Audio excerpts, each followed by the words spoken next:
देखिए महाराज जी, कल 28 अगस्त इस पवित्र भाद्रपद महीने की पंचमी तिथि पड़ रही है और विशेषकर गुरुवार का दिन है और गणेश जी का दूसरा दिन। तो देखिए, इस दिन किया जाने वाला एकमात्र विशेष उपाय मंत्र 5 आटे के दीपक, 7 चावल के दाने और 1 दूर्वा। यदि आपने इस उपाय को कल शिव मंदिर में कर दिया तो महाराज जी आपके जीवन में जो भी दुख कष्ट परेशानियां चल रही हैं वह सारी समाप्त होगी।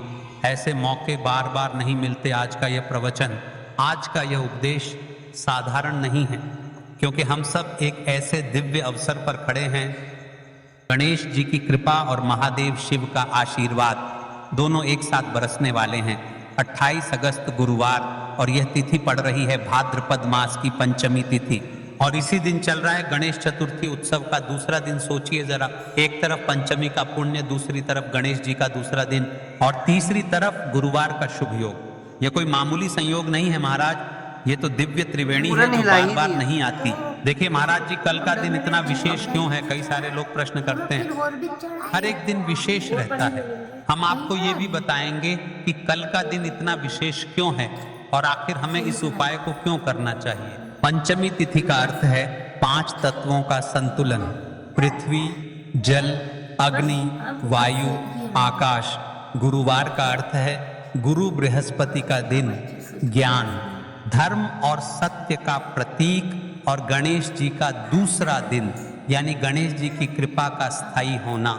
जब ये तीनों एक साथ आ जाएं तो समझ लीजिए कि आज का दिन जीवन क्षेत्र में बदलाव लाने वाला है। याद रखिए, ऐसे अवसर बार बार नहीं मिलते। मात्र 5 आटे के दीपक, 7 अक्षत यानी 7 चावल के दाने, 1 दूर्वा, बस इतना ही सुनने में साधारण लगता है, पर जब इसे श्रद्धा से शिवलिंग और गणेश जी के सामने किया जाता है तो यह उपाय चमत्कार करता है। अब प्रश्न यह है महाराज कि आखिर ये उपाय क्यों करना चाहिए? अगर आपके जीवन में बार बार रुकावटें आ रही हैं, धन की कमी है, घर में क्लेश है, स्वास्थ्य बिगड़ रहा है या कोई भी काम शुरू करते हैं और बीच में टूट जाता है, तो ये उपाय ही है जो जीवन में नई दिशा ला सकता है। क्योंकि गणेश जी को विघ्नहर्ता कहा गया है, वे बाधाएं दूर करते हैं और शिवलिंग पर चढ़े अक्षत आपके कर्मों की सफाई करते हैं।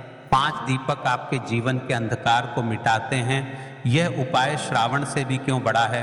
शायद आप सोच रहे होंगे कि श्रावण मास में तो इतने उपाय किए जाते हैं, फिर भाद्रपद पंचमी का इतना महत्व क्यों? सुनिए महाराज, श्रावण में किए गए उपाय फल तो देते हैं, पर यदि किसी की मनोकामना अधूरी रह गई हो तो भाद्रपद पंचमी और गणेश जी का दूसरा दिन वह अधूरा काम पूरा का अवसर है। यानी अगर श्रावण में मनोकामना पूरी नहीं हुई तो आज का दिन निश्चित रूप से उसे पूरा करेगा।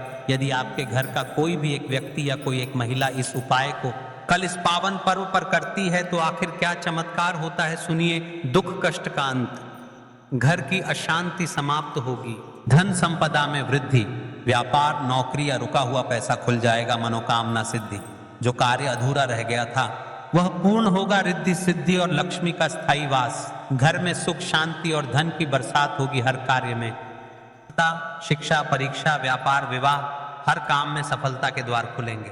आज की व्यासपीठ पर आज की श्री श्याम शिव महापुराण की कथा में एक पत्र आया है। पत्र से जाने किस महिला के साथ चमत्कार हुआ जिसमें पिछले वर्ष इस उपाय को किया। राधा देवी के घर में पिछले 3 साल से दुख ही दुख था।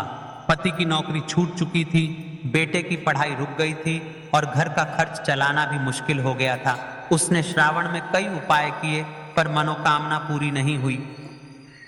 बुजुर्ग पंडित ने कहा, बेटी इस बार भाद्रपद पंचमी को 5 आटे के दीपक, 7 अक्षत और 1 दूर्वा लेकर शिवलिंग और गणेश जी के सामने रख। यह उपाय तेरा जीवन बदल देगा। राधा देवी ने ऐसा ही किया महाराज। चमत्कार देखिए, कुछ ही दिनों में उसके पति को नई नौकरी मिली, बेटे की पढ़ाई का रास्ता खुल गया, घर में शांति लौट आई। राधा देवी कहती है, मुझे लगा था कि मेरा जीवन अंधकार में है, पर इन 5 दीपकों ने मेरा अंधकार मिटा दिया। यही है इस उपाय की शक्ति। कल की पिछले वीडियो में जिम आता है बहनों ने कमेंट किया। अपनी राशि से जुड़ा भाग्य जानने के लिए आज वे लोग जान ले राशि से जुड़ा भाग्य। 2 विशेष राशि, सबसे पहले राशि है वृषभ राशि, जिनके जीवन में स्थिरता की कमी है, जिनका धैर्य टूट रहा है। इस उपाय से उन्हें आर्थिक और पारिवारिक स्थिरता मिलेगी। दूसरी राशि कन्या राशि, जिनकी नौकरी और करियर में अड़चने हैं, उनके लिए यह उपाय सफलता और तरक्की के नए रास्ते खोलेगा। पर याद रखिए, यह उपाय किसी भी राशि वाले कर सकते हैं। महाराज जी, यदि आप भी अपनी राशि से जुड़ा भाग्य जानना चाहते हैं या फिर आप भी जानना चाहते हैं कि आपका भाग्य में कोई ना कोई परेशानी चल रही है या आप ही पूरे घर परिवार में ऐसे व्यक्ति है जिनके जीवन में दुख कष्ट है, तो आप अपना नाम और अपनी राशि कमेंट बॉक्स में लिख दीजिए। अगले वीडियो में हम आपकी राशि से जुड़ा भाग्य बताएंगे। देखिए महाराज जी, अब हम बात कर लेते हैं उसे विशेष उपाय के बारे में जो आपको कल के दिन करना है। तो देखिए, 7 चावल के दाने, 5 आटे के शुद्ध दीपक और 7 पर में एक दुर्वा तो गणेश जी को समर्पित होगी, लेकिन सबसे विशेष उपाय है 5 आटे के दीपक और 7 अक्षत चावल के दाने। तो देखिए महाराज जी, आपको कहाँ से लेना है, कैसे लेना है, किस समय पर करना है, ये सारी अन्य बातें हम आगे करेंगे। लेकिन हाँ, आपको उपाय को बीच बीच में से स्किप नहीं करना है। यदि आपको इस उपाय को करना है तो आप वीडियो को तक जरूर बन रहे वीडियो को बीच बीच में से काटना नहीं है। तो आज का ये उपाय 7 चावल के दाने, 5 आटे के दीपक और एक दूर्वा न सिर्फ आपकी साधारण मनोकामनाएं पूरी करेगा, बल्कि घर परिवार में शांति, सुख और समृद्धि का भी स्थायी साधन बनेगा। यह उपाय कोई कठिन साधना नहीं है। इसमें न तो बड़ी बड़ी सामग्री चाहिए, न ही जटिल अनुष्ठान, बस श्रद्धा चाहिए, भक्ति चाहिए और शुद्ध भाव चाहिए। याद रखिए, उपाय करते समय एक ही संकल्प हो आपके मन में, हे भोलेनाथ, हे गणेश जी, हे माता लक्ष्मी, मैं आपकी शरण में आया हूँ, मेरी समस्याएं दूर करो और मुझे सही मार्ग दिखाओ। अब देखिए महाराज जी, हम सबसे पहले बात कर लेते हैं 7 चावल के दाने वाले उपाय के बारे में। ठीक है, देखिए, आपको 5 आटे की दीपक और 7 चावल के दाने वाले उपाय को साथ में ही करना है। लेकिन सबसे पहले हम बात कर लेते हैं 7 चावल के दाने वाले उपाय के बारे में। 7 चावल के दाने, 7 अंक का विशेष महत्व है। यह पूर्णता और 7 लोकों का प्रतीक है। ध्यान, ये चावल शुद्ध और अखंड होने चाहिए। फूटे हुए या टूटा हुआ कोई भी दाना नहीं चलेगा। इन्हें आप अपने घर की रसोई से भी ले सकते हैं। लेकिन अगर घर के चावल टूटे फूटे हैं तो नजदीकी किराना या अनाज की दुकान से ताजे चावल ले आइए। 7 दाने अलग कर एक छोटी कागज की पुड़िया या पूजा की डिब्बी में रख लीजिए। अब देखिए महाराज जी, हमारे साथ चावल के दाने तो हो गए, यानी कि आपके साथ चावल के दाने निकल कर रख लेना है। अब हम बात कर लेते हैं 5 आटे के दीपक के बारे में। 5 आटे के शुद्ध दीपक, 5 आटे के दीपक ये साधारण गेहूं के आटे से बनाए जाएंगे। दीपक बनाते समय इसमें ना नमक मिलाना है, ना हल्दी। आटे से बस सादा शुद्ध दीपक बनाना है। हर दीपक में गोल बत्ती की रुई का प्रयोग करना है। तेल इतना भरें कि दीपक पूरे उपाय के समय तक प्रज्वलित रहे। तेल आप सरसों या तिल का ले सकते हैं। ये दोनों ही भगवान शिव और देवी देवताओं को प्रिय हैं। अब देखिए महाराज जी, एक दुर्वा। अब देखिए महाराज जी, कई सारे लोग प्रश्न करेंगे कि हम दुर्वा का प्रयोग क्यों कर रहे हैं। तो देखिए, क्योंकि अभी गणेश जी के दिन चल रहे हैं, तो हमें दुर्वा का प्रयोग करना है, क्योंकि हमें गणेश जी को भी प्रसन्न करना है और भगवान शिव जी को भी प्रसन्न करना है। इसलिए हमें दुर्गा का प्रयोग करना है। ठीक है, क्योंकि यदि गणेश जी भी प्रसन्न हुए तो हमारे घर में धन लक्ष्मी में वृद्धि होगी, और शिव जी प्रसन्न हुए तो हमारे जीवन में चल रही परेशानियां समाप्त होगी। ठीक है, अब कई सारे लोग प्रश्न करेंगे कि महाराज जी, हम दुर्वा को क्या शिव जी की शिवलिंग पर चढ़ा सकते हैं। तो देखिए, सबसे पहले आप गणेश जी को समर्पित कर दीजिए इस उपाय को करते समय। फिर उसके पश्चात आप शिव जी की शिवलिंग पर भी समर्पित कर सकते हैं। ठीक है, तो देखिए, दुर्वा गणपति जी को अत्यंत प्रिय है। ये आपको मंदिर के बाहर या अपने आंगन बगीचे में मिल जाएगी। अगर उपलब्ध न हो तो पूजा की सामग्री बेचने वाली दुकान से भी मिल सकती है। एक दूर्वा पर्याप्त है, लेकिन अगर संभव हो तो गणेश जी को 21 दूर्वा चढ़ाना अत्यंत शुभ होता है। जेके महाराज जी, यदि आप इस उपाय को कर रहे हैं तो क्या आप कोई अन्य सामग्री लेकर जा सकते हैं? कई सारे लोगों के मन में यहाँ प्रश्न भी रहता है। तो देखिए, इन उपायों को तो करना ही है। बाकी यदि कोई अन्य सामग्री लेकर जाना चाहते तो वह भी लेकर की जा सकता है। यदि आप सुबह के समय इस उपाय को करोगे तो आपको सबसे पहले एक लोटा जल अवश्य लेकर जाना है। सबसे पहले महादेव की शिवलिंग पर आपको एक लोटा जल समर्पित करना है, क्योंकि सुबह का समय है, इसलिए शिव जी की शिवलिंग पर जल चढ़ेगा। उसके पश्चात हमें इस उपाय को करना है। अब जैसे कि कोई अन्य सामग्री लेकर के जाना चाहता है, बेलपत्र, पुष्प, चंदन या धूप, अगर आप साथ ले जाना चाहें तो और भी उत्तम। पर याद रहे, यह सिर्फ अन्य सामग्री है, मुख्य सामग्री 7 चावल 5 आटे के दीपक दूर्वा ही है। अब देखिए महाराज जी, हम सबसे पहले बात कर लेते हैं 5 आटे के दीपक बनाने की विधि, यानी कि आपको क्या क्या सामग्री मिलनी है और क्या नहीं मिलनी है। कई सारे लोग गलत तरीके से भी बनाते हैं। तो देखिए, अब सबसे पहले गेहूं के आटे को एक साफ बर्तन में लीजिए, इसमें पानी डालकर हल्का सा गूंथ लीजिए, ध्यान रहे आटा बहुत सख्त भी ना हो और बहुत ढीला भी ना हो। अब इससे 5 छोटे दीपक बनाए, दीपक बनाने का भाव होना चाहिए, हे प्रभु ये दीपक मेरे जीवन के अंधकार आने के लिए हैं। हर दीपक के बीच में जगह बनाइए ताकि उसमें रुई की बत्ती रखी जा सके। अब रुई से 5 गोल बत्तियां बनाइए, दीपकों में बत्तियां रखकर उन्हें तेल से भर दीजिए। तेल इतना होना चाहिए कि जब तक आप पूरा उपाय कर लें दीपक जलते रहें। ध्यान रहे दीपक टूटे नहीं और बराबर आकार के हों। इन दीपकों को एक साफ थाली या पत्तल में रखकर पूजा सामग्री के साथ मंदिर ले जाइए। विशेष ध्यान दें, आटे के दीपक बनाते समय हल्दी या नमक का प्रयोग बिल्कुल न करें। दीपक बनाते समय मन में शिव जी का नाम लें, ओम नमः का जप करते रहें। ये दीपक ही इस उपाय की आत्मा है, क्योंकि इन्हीं से आपकी मनोकामनाएं पूर्ण होंगी।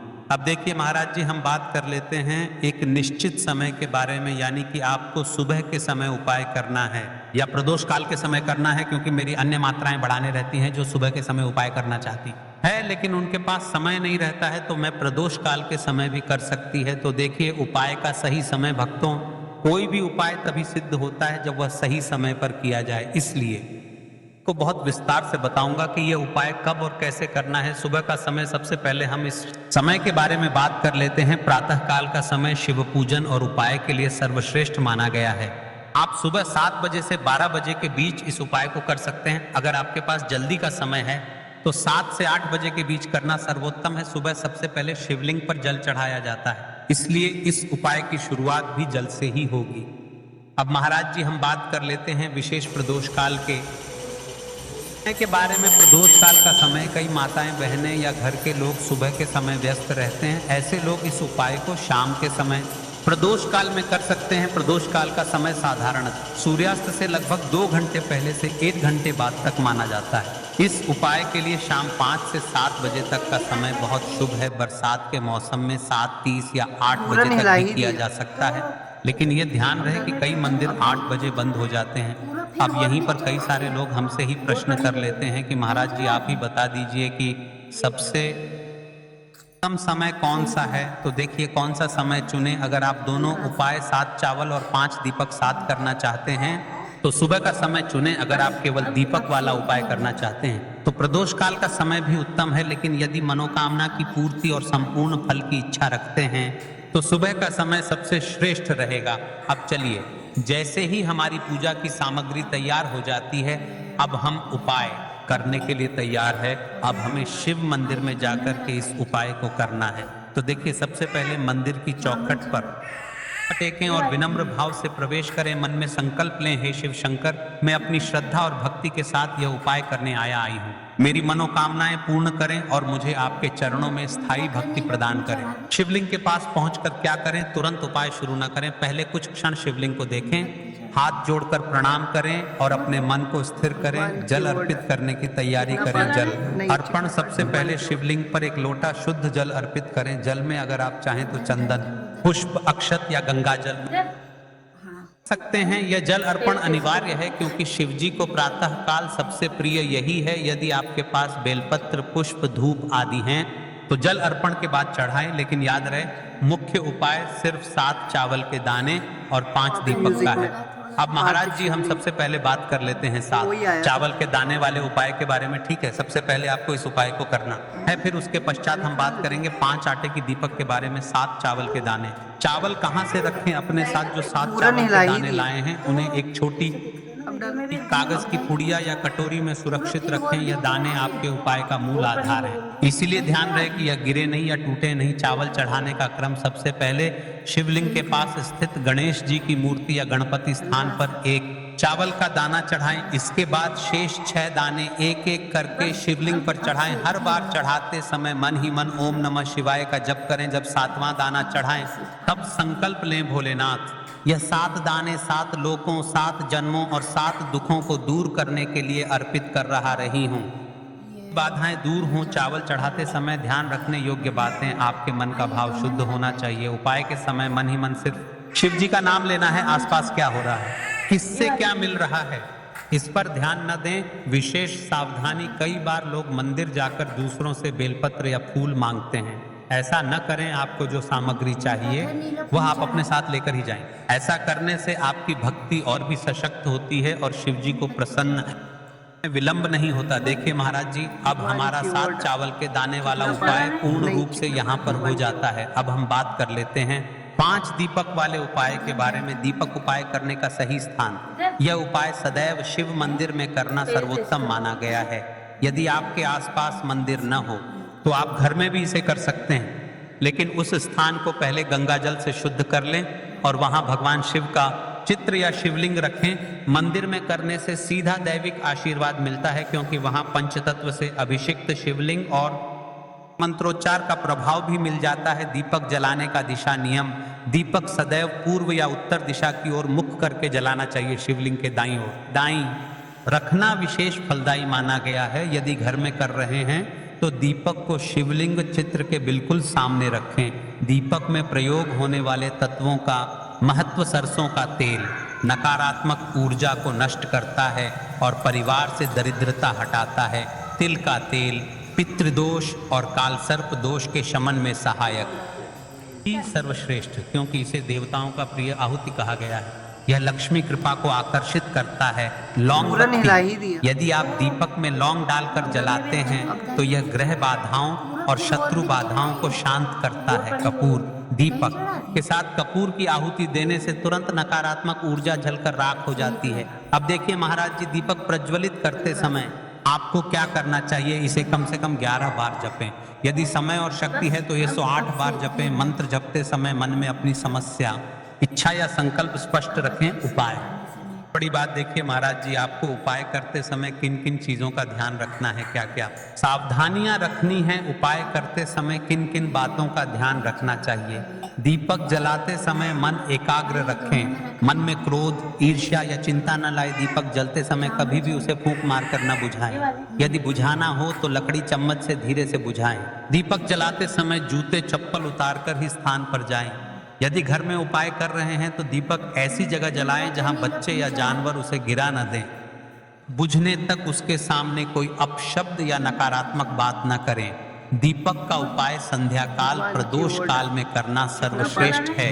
यदि विशेष कार्य सिद्धि के लिए कर रहे हैं तो प्रातः काल, ब्रह्म मुहूर्त या संध्या काल, दोनों समय दीपक जलाना चाहिए। जैसे ही आप यह उपाय को कर लेते हैं वैसे ही आप शिव जी को प्रसन्न कर लेते हैं। अब देखिए महाराज जी, आपने शिव जी को प्रसन्न तो कर लिया। अब कई सारे लोग प्रश्न करते हैं कि महाराज जी, इस उपाय को करने से आखिर क्या होगा, आखिर हमारे जीवन में क्या बदलाव आएगा? तो देखिए, आपके जीवन क्या क्या बदलाव आएगा, आपको क्या क्या लाभ मिलेगा, कान खोलकर सुन लो आप सब। घर से नकारात्मक ऊर्जा और दरिद्रता का नाश होता है। व्यापार में लाभ और रुकी हुई धनराशि वापस मिलती है। विवाह होती है। ग्रह दोष और पितृदोष का प्रभाव कम होता है। मनोबल और आत्मविश्वास बढ़ता है। घर परिवार में शांति और आपसी प्रेम बढ़ता है। ये घी लगा दिया, सही लगा, हल्का सा।